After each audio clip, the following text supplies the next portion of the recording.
Welcome to Ask the Edmonds Cop. I'm Teresa Whipple and Sergeant Shane Hawley. The topic once again is traffic. Of course. Of course. Every time. In this case, we are traveling down 9th Avenue, and there's an intersection at Walnut Street and an intersection at Main, and we had a couple of different questions related to both of those, so we thought we'd be efficient and combine them into one. Sounds like a plan. All right, so let's start with Walnut. There are a couple of lanes there where you can either go straight or turn right, and explain what the rules are related to that. So people have noticed, it's been there for a while. There's now some lane lines on the ground, essentially. And, you know, that intersection, very similar to 9 and Main as far as width and kind of the structure of it. Yeah. And traffic engineers decided they could do something different with it and maybe, you know, get people through a little quicker as far as going north and south. So what they ended up doing is you now have painted line markers and you have 2 lanes that can go straight north and south. All right. Hopefully that kind of explains it to people.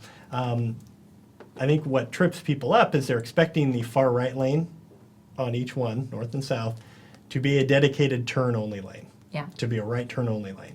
But if you look at the pavement, they are marked either straight or it has the turn arrow. Okay. And what happens is you have people coming opposite directions. So let's say you're traveling north and you've got traffic stopped and they're waiting to go south. And they expect the right turn lane to make a right turn and they're going to make a left turn. And they go straight because they're allowed to. Yep. And that kind of trips people up. Yeah, especially because people don't always use their signals either.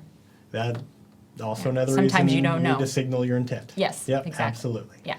And then they move to the next intersection down the road, similar, 4-way stop. 9th and Main. Yep, correct, 9th and Main. I got it right this time. You got it right this time. Yeah, We were having issues earlier. we by the were. way. This isn't. This is take 2. This isn't the first cut. And they're looking at it, and now there's no lane markers. Can I do that down there? Can we have 2 cars going straight north and south, or even east and west? Because Right. there seems to be enough. There seems to be room, yeah. Yeah, there is. So we talked in an earlier segment about when you make a right turn. So if you're going to make a right turn, you have to be closest to the curb and turn. So if you're going to be making a right turn there, you need to be in the far right lane.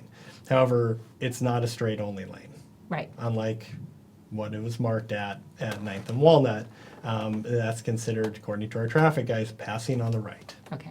So, So if you're in the right-hand lane Yeah. there, you have to turn right. yep, All right. correct. Good. Okay. And then the issue, of course, is always who has the right of way when you have that many cars stopped all at the same time, but that's a whole other question. Yeah, I mean, whoever gets Gets there there first, right. you know, and people just need to be patient. Yes. And, you know, a few seconds waiting, even if you give someone else what should be your turn because they're sneaking out and they're being impatient, Yeah. just Roll with it. roll with it. Yeah. It's not worth the collision. Right. Yeah. Okay. Yeah. Good.